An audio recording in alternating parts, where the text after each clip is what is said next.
अगदी 5 मिनिटात झटपट होणारा जगातला सगळ्यात सोपा पण तोंडाची चव 10 पटींनी वाढवणारा गावरान ठेचा आणि तोही खलबत्त्यात कुटून. आ हा हा, मस्तच भन्नाट टेस्ट. चला तर मग बघूया कसा करायचा. रेसिपी आवडली तर लाईक करा, चॅनलला नवीन असाल तर सबस्क्राईब करा. त्यासाठी आपण इथे एक पॅन घ्यायचा आहे. पॅनमध्ये आपण घातलेलं 1 चमचाभर तेल.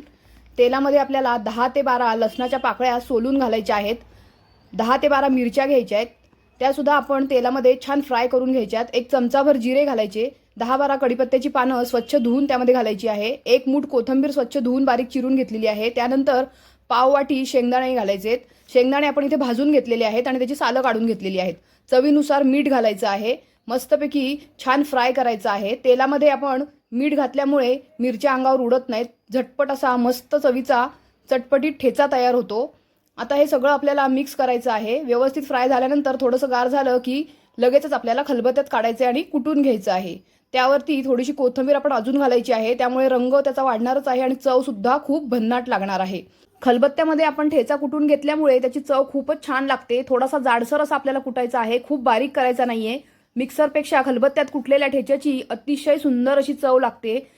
आपल्याला जर ठेच्याबरोबर गरम गरम भाकरी असेल तर खूपच आपल्याला जेवणामध्ये मजा येते. त्याबरोबर आपल्याला झुणका, कांदा, भरली वांगी असा जर मेनू असेल तर खूपच मस्त.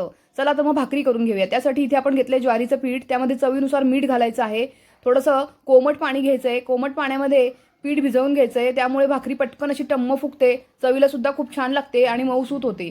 आता इथे छान भाकरीचं पीठ मळून झालेलं आहे. थोडंसं पीठ लावून आपण भाकरी छान थापून घ्यायची आहे आणि गरम गरम तव्यावरती मस्तपैकी भाकरी टम्म फुगेपर्यंत शेकून घ्यायची आहे. मस्त भाकरी तयार होते. तोपर्यंत तुम्ही पटकन चॅनलला सबस्क्राईब करा. रेसिपी आवडली असेल तर लाईक करा. चॅनलला नवीन असाल तर सबस्क्राईब करा. एक कमेंट मात्र जरूर करा. अशा छान छान रेसिपी मी चॅनलवर अपलोड केलेल्या आहेत. झुणका कसा करायचा याची रेसिपी देखील अपलोड आहे, ती सुद्धा एकदा नक्की बघा. आता आपली भाकरी मस्त टम्म फुगलेली आहे. आपण आता सर्व करूया. मस्त गरम गरम भाकरी, ठेचा आणि कांदा. वा, मस्तच. Thanks for watching.